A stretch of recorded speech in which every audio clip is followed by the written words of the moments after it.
গগনে গরজনে ঘন বর্ষা, কুলে একা বসে আছি নাহি বর্ষা, রাশি রাশি ভাড়া ভাড়া ধান কাটা হলো সারা। আবৃত্তি করছিলাম কবিগুরু রবীন্দ্রনাথ ঠাকুরের সোনার তরী কবিতার প্রথম লাইন কয়েকটি। এই কবিতার বিশেষত্বজনক মহেশখালীতেই সবচেয়ে বেশি প্রভাব পেটেছে। আমাদের এই মহেশখালীতে গত 15ই বৈশাখ এবং 16ই বৈশাখ 1433 বঙ্গাব্দে যে বৈশাখী জ্বরটা বয়ে গেছে, সেই বৈশাখী জ্বর যেন আমাদের এখানকার কৃষকের সব স্বপ্নকে ধূলিসাৎ করে দিয়েছে।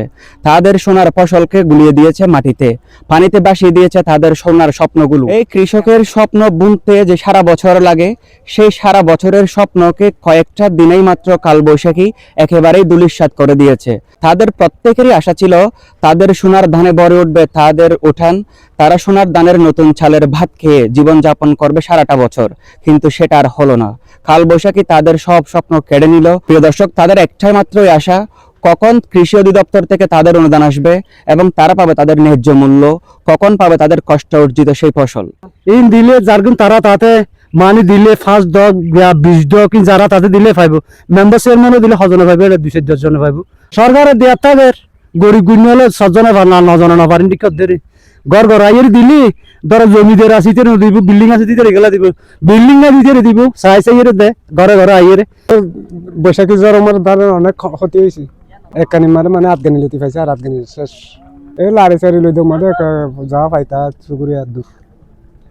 আকস্মিক জলাবদ্ধতা ও টানা বৃষ্টিপাতের ফলে বিস্তীর্ণ কৃষি জমি পানির নিচে তলিয়ে গেছে।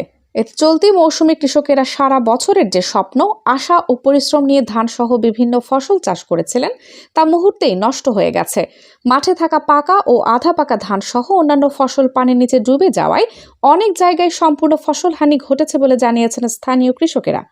হঠাৎ এ ধরনের পরিস্থিতিতে সবচেয়ে বেশি ক্ষতিগ্রস্ত হয়েছেন নিম্নাঞ্চলের ছোট ও মাঝারি কৃষকেরা, যাদের অধিকাংশই ঋণ নিয়ে চাষাবাদ করেছিলেন।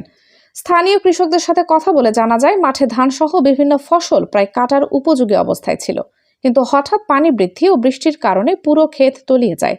এতে পাকা ও আধা পাকা ফসল নষ্ট হয়ে যায়। হেলাল আহমেদের প্রতিবেদনে কানিজ ফাতেমা সোমা, নিউজ ডেস্ক, আজকের মহেশখালী।